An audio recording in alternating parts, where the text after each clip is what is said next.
Hi, it's Laura Maloof Miller with HealthNet. Today, I am going to show you how to make some homemade hummus. If you're looking for a healthier alternative from the dips and chips, if you're going to parties or you just want to have a little bit of an appetizer, I'm going to show you how I make my super simple, almost don't even need to measure, recipe for homemade hummus. The first thing I'm going to be using is tahini. So this is ground up sesame seeds. It's like a creamy peanut butter. And so you will find this in the grocery store in the peanut butter jelly aisle. And it does tend to separate. So before you go to use it, you want to make sure that you stir it up. Once it's open, you will need to refrigerate it. So that's the first ingredient that actually goes into the blender.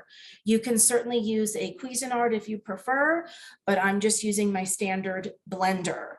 And the secret to this recipe is putting in the tahini first, along with the lemon juice. If you have a fresh lemon, you can certainly use that as well.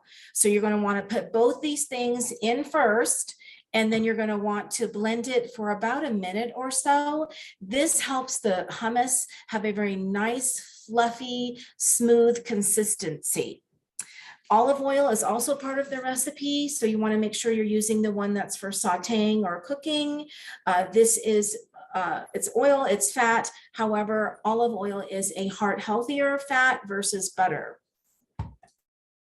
Certainly, we're going to be using some garlic.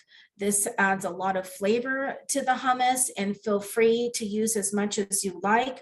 Certainly, you can see what is on the recipe, but if you like a little bit more, a little bit less, this is a very flexible recipe, so you can do what you prefer. So I'm using the jarred garlic. Certainly, you can use fresh garlic. I'm adding a little bit of salt, a little bit of cumin.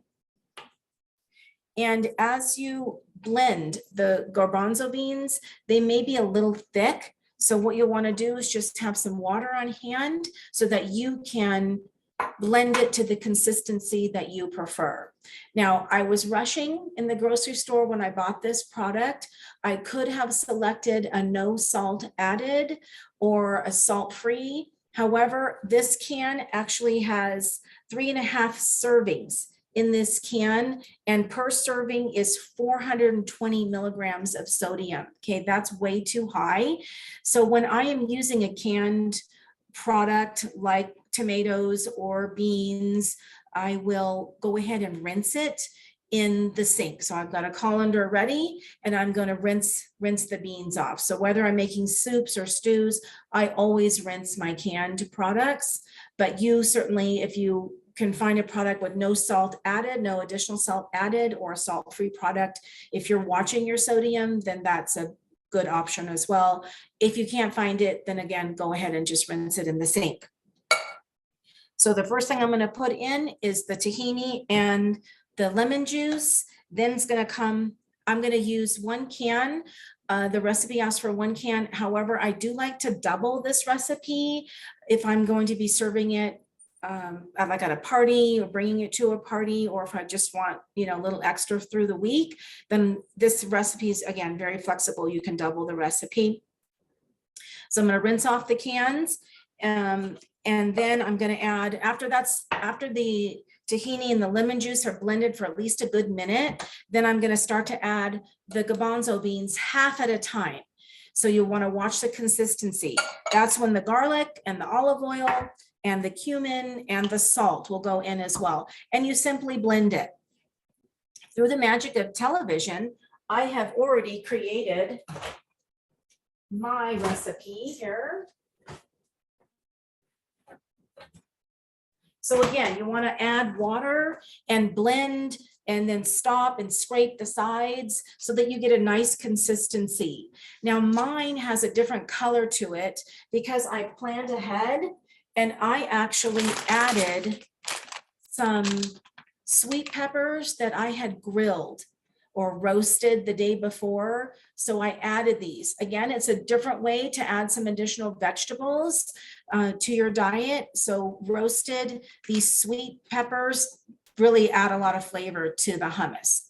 completely optional, but if you wanted to do that. Okay. So I have completed the hummus. This is what it looks like. I'm going to go ahead and refrigerate it and let it marinate. And then what can I serve with this? So if I was going to a party or just wanting to have it myself, I could certainly use the flatbread or naan. Now this is going to be higher in carbohydrate. So if you wanted to go with a healthier option, I actually like the peppers. I split them open and I fill them with the hummus. One of my favorites is to slice the cucumber and put that over the cucumber as well. So I hope you enjoyed this recipe. Thank you so much for watching.